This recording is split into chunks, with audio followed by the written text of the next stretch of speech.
One more time try. வணக்கம் மக்களே, 837வது நாள் 4 ரவுண்ட் பார்த்தீங்கன்னா தரமாக கம்ப்ளீட் பண்ணி முடிச்சாச்சு.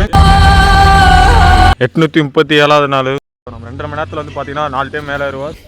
ஃபர்ஸ்ட் ரவுண்ட் வந்து பார்த்தீங்கன்னா ஒரு 20 நிமிஷத்தில் கம்ப்ளீட் பண்ணணும். ரைட்ண்ணா கிலோ வந்துட்டீங்க. 5:45 இன்னும் எத்தனை இருக்குது? 3 இருக்குது ப்ரோ. ரைட் ரீச் பண்ணியாச்சு. ஃபர்ஸ்ட் ரவுண்ட் வந்து உச்சி ரீச் பண்ணியாச்சு. கீழே இருக்கும்போது வந்து பார்த்தீங்கன்னா காலை நேரத்தில் பயங்கரமாக பெயின் ஆகுது. ரெண்டு மேலே போக ஆரம்பிச்சிடலாம்.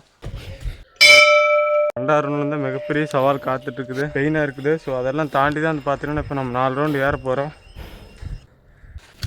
2வது ரவுண்டு உச்சி ரீச் பண்ணியாச்சு.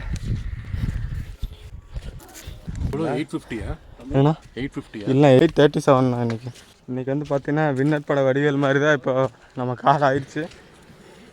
இவரோ ஒரு நாளைக்கு 4 டைம் ஏறுறது. இன்ஜுரிகளுக்கு மத்தியில் வந்துட்டு பார்த்தீங்கன்னா 3வது ரவுண்டு ஏறிட்டுருக்குறோம். ஸோ இன்றைக்கி வந்து பார்த்தீங்கன்னா டைமிங்கெல்லாம் கிடையாது. ஸோ 4 டைம் ஏறினாலும் போதுமானது. இப்போ கீழே இறங்கும்போது வந்து பார்த்தீங்கன்னா பயங்கரமான பெயின். 3வது ரவுண்டு வச்சு ரீச் பண்ணியாச்சு. மக்களை இப்போ நம்ம இறங்கிட்டு இருக்க இடம் தான் வந்து பார்த்தீங்கன்னா 90 டிகிரியில் கீழே இறங்குற மாதிரி இருக்கும். One more time try. வருகையா? ஒன் மோர் ஆப். செகண்ட் டைம் வருகையா? 3வது ரவுண்டில் ஏறி இறங்கியிருக்கிறோம். இன்னொரு ரவுண்டு இருக்குது. எடுத்து ரெஸ்ட் எடுத்துக்க வேண்டிய வேலை கிடச்சுன்னா தப்புன்னு ஓடிக்கலாம். ஆமாங்க, நேற்றுலேருந்து வந்து பார்த்தீங்கன்னா இன்ஜுரியோட தான் ஏறிட்டு இருக்கிறோம். ஸோ கால் வந்து பார்த்தீங்கன்னா பயங்கரமாக பெயினாக இருக்குது. ஸோ அதெல்லாம் தாண்டி தான் பார்த்தீங்கன்னா ஒவ்வொரு நாள் ஏறிட்டு இருக்கிறோம். பல போராட்டங்களுக்கு மத்தியில் 4வது ரவுண்ட் கம்ப்ளீட் பண்ணி முடிச்சாச்சு.